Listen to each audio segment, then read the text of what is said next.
Vous savez, avec le Seigneur en Mamado, il faut toujours aller plus loin, aller toujours de l'avant. Aujourd'hui, l'Église doit apprendre, n'est-ce pas, à courir plus vite que le temps.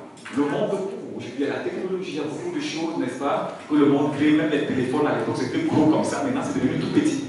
Les iPhones, les Samsung Galaxy, tout ça. Donc, ça va très vite. Mais nous, c'est nous qui avons la clé de la sagesse. Donc, on doit aller plus vite que le monde. Et ainsi, l'Église sera encore plus grande. Même cette salle sera petite. C'est pourquoi j'encourage l'Église, Pasteur José, d'avoir une vision média.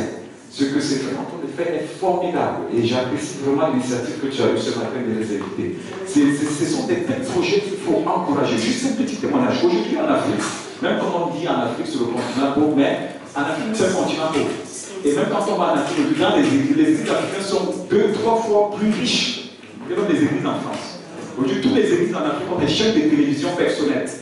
Et aujourd'hui, l'évangélisation porte par porte, c'est quelque chose que de plus en plus on ne le fait plus. Surtout en Europe, on est dans une culture où tu vas aller devant la porte de l'église, un immeuble de la sonner, puis je viens te parler de Jésus. Est-ce qu'il va me vouloir t'injecter? Par contre, si on passe par Facebook, si on passe par YouTube, si on passe par des sites comme ceci, nous diffusons l'évangile. Deux fois, je vois Prince qui filme les petits temps de louange, et il met souvent sur Facebook.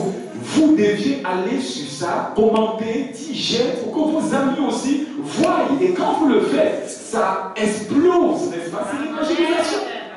Amen. Deux fois, je vois des mecs, deux fois, il y a souvent des trucs. Alors que vous faites des trucs formidables ici. Les louanges sont formidables. Et deux fois, je vois qui a aimé. Je vois, il y a peut-être 2-3 personnes qui ont aimé. Je dis, mais attends, à chaque quand même, il n'y a pas que 2-3 personnes. Mais c'est parce qu'il y a des gens qui n'ont pas Facebook. Amen. Dis à ton voisin, gagnons Facebook pour Jésus. Gagnons Facebook pour Jésus.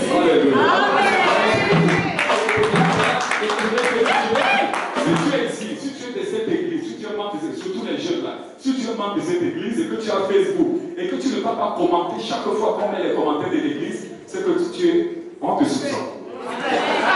Il a mangé pour faire l'église. C'est qu'on te soupçonne. Amen. C'est que tu es soupçonneux. Si tu ne peux pas aller commenter les messages de l'église parce que tu as peur que peut-être ça va se mettre sur ta parole, on va voir ce que tu fais sur Facebook, on te soupçonne. Amen. Donc essayez, n'est-ce pas, de développer ce côté. Faites en sorte. L'église des chats, pour moi, la façon dont je vois l'église, je vois que l'église a encore de la croissance à faire. Il y a encore une marge à faire assez grande. Donc, encourageons de tels projets, encourageons, n'est-ce pas, le pasteur José dans l'évangélisation, en postant des petits messages, que ce soit sur Facebook, que ce soit sur YouTube, quand il y a des messages, faites-le. Vous avez des téléphones, faites des petites photos aussi les dimanches, les cultes, les louanges, les témoignages, comme la sœur Madoua, c'était très bien. Prenez ça, allez dans votre page Facebook, publiez. Si avec moi, on va publier au nom de Jésus. Donc nous prions le Seigneur. Dieu des grâces, nous voulons te dire merci pour ce temps solennel. Nous voulons, Seigneur, t'élever. Nous ne cesserons jamais, Seigneur Père, de te dire merci pour ce que tu es pour nous. Merci, Seigneur, pour ce temps, pour ce retrouvailles avec tes enfants de chaque, ce peuple même.